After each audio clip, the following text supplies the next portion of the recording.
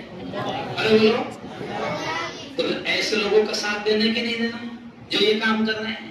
ارے بولو، تو ساتھ تو یہ ہے کہ ان کے ساتھ ہو جاؤ، اور ان کے ساتھ نہیں ہو سکتے، اپن بیزی ہے یا پھر اپنوں میں اتنی ڈیرنگ بھی نہیں ہے، کیونکہ کچھ لوگ ایسے رہتے ہیں کیا ہونا بولو ادھر نہیں ٹچ کرنے، پیسے بولو کیا ہونا، کیا لگ رہے نہیں، تو ہم بولتے ٹھیک ہے بابا ہم تیرے کو ٹچ بھی نہیں کرتے، تو صرف ہماری باہر سے مدد کر، کیا کر؟ ارے بولو، تو آج میں آپ سے اعلان کر رہا ہوں کہ الحمدللہ 100 سال میں پہلی مرتبہ خاندیش میں کسی آدمی کو جمعیت علماء نے، جو مسلمانوں کی سب سے بڑی سنگٹھن ہے، 100 سال میں تمہارے جلگاؤں کے آدمی کو اوپر بڑے عہدے پر لیا گیا۔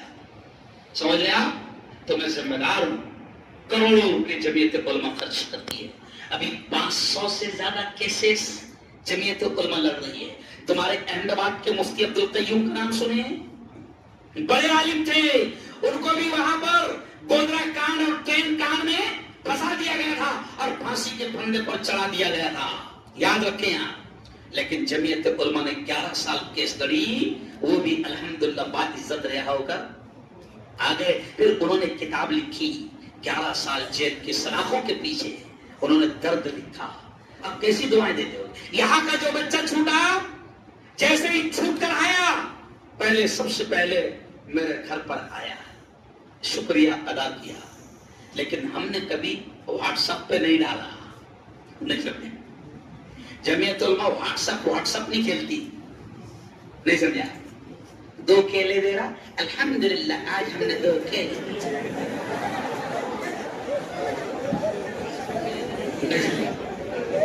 ارے کچھ سمجھ گئے بھائی؟ جمعیت علماء بہت بڑے بڑے کام کرتی لیکن واٹس ایپ پر ارے بولو نہیں ڈالتی۔ تو اللہ نے یہ بڑا کام لیا، اس لیے میں آپ سے کہوں گا اور آخری یہ بھی اعلان کروں گا کہ یہ دیکھو آخری اعلان سن لو، یہ مولانا فرحان ہو، یہ جتنے حافظ ہے اور یہ جتنے عالم ہیں، اور میرے یارو انہوں نے ہم کو قرآن سنایا، کیوں؟ ان کا مرتبہ بہت اونچا ہے۔ اب سنو یہ جملہ، یہ حافظ جی جنہوں نے ہم کو تراویح سنایا، ان کا مرتبہ بہت اونچا ہے، اتنا اونچا ہے کہ جملے سنیں گے تو آپ حیران ہو جاؤ گے۔ ان کا اماموں کا، ان حافظوں کا، ان خدمت کرنے والوں کا مرتبہ اتنا اونچا ہے کہ پیارے نبی نے فرمایا حشر کے میدان میں حافظ جی کو اللہ بلائیں گا اور کیا کہے گا؟ سنو، اللہ کہے گا یا حافظ القرآن، او قرآن کے حافظ، او قرآن کے حافظ، اقرا اقرا جو قرآن کی آیتیں تجھے یاد ہے، پڑھتا جا ورتقی ورتقی، اور جنت کی سیڑھیاں چڑھتا جا۔ یہ کس سے کہے گا اللہ؟ ارے بولو، حافظ جی سے، جس کا احترام ہم نہیں کرتے۔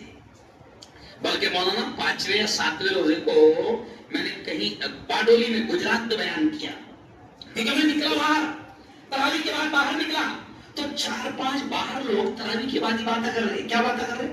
آج حافظ جی کی 4-5 غلطیاں ہو گئی ہو۔ ارے بیٹا یہاں تو علم طرح سے پڑھا کے دیکھا، نہیں سمجھا؟ یہاں آنا کیسے پڑھا کے دیا؟ ارے بولو، ارے وہ حافظ ہے، اللہ نے اس کے سینے میں قرآن کو رکھا ہے۔ ان کا احترام کرو، ان کی عزت کرو، اور ان کی ایک عزت تو یہ ہے کہ کبھی ان کے خلاف زبان نہیں کھولنا۔ میرے ابا حضور جماعت کے ذمہ دار تھے، پڑھے لکھے نہیں تھے، زیادہ نہیں تھے پڑھے لکھے، بہت زیادہ پڑھے لکھے نہیں تھے۔ تم نے دیکھو گے میرے ابا کو، دیکھو گے زیادہ پڑھے لکھے نہیں تھے، لیکن حافظوں کا اتنا احترام کرتے تھے کہ اگر ان کو پتا چل گیا کہ یہ 10 سال کا بچہ حافظ قرآن ہے، اگر ان کو پتا چل گیا تو ایسا لگتا تھا کہ میرا باپ جو ہے اس کو وہ سر پر اٹھائے گا اور خوشی میں جھومے گا، اتنا احترام کرتے تھے۔ میں آج مسجد میں کھڑا رہ کر کہہ رہا ہوں کہ شاید میرے باپ کے اس احترام کی وجہ سے اللہ نے مجھے دین کا علم دیا۔ اور میرے ابا اس زمانے میں کہتے تھے کہ جنہوں نے اپنے اماموں کا احترام نہیں کیا، اپنے حافظوں کا احترام نہیں کیا، دنیا میں اس کو یہ عذاب ہوگا کہ اللہ اس کی اولاد میں ایک بھی عالم حافظ پیدا نہیں ہونے دے گا۔ ہمارے یہاں ایک ذمہ دار تھے، نہیں ہے ابھی شاید زندہ ہے، وہ اکثر اماموں کو بہت ستاتے تھے۔ تو اس زمانے میں 25 سال 27 سال پہلے میرے ابا نے کہا تھا، بیٹا ہارون دیکھنا اس کی نسل میں کوئی حافظ بھی نہیں بن پائے گا۔ آج وہ آدمی زندہ ہے، بچوں کو مدرسے میں بھیجا نہیں بن پائے، پوتوں کو بھیجا نہیں بن پائے، نواسوں کو بھیجا نہیں بن پائے۔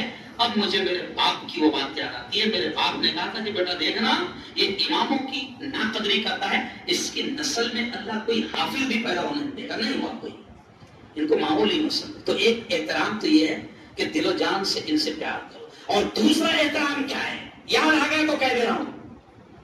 دوسرا احترام یہ ہے کہ یارو ان کی تنخواہیں دیکھو،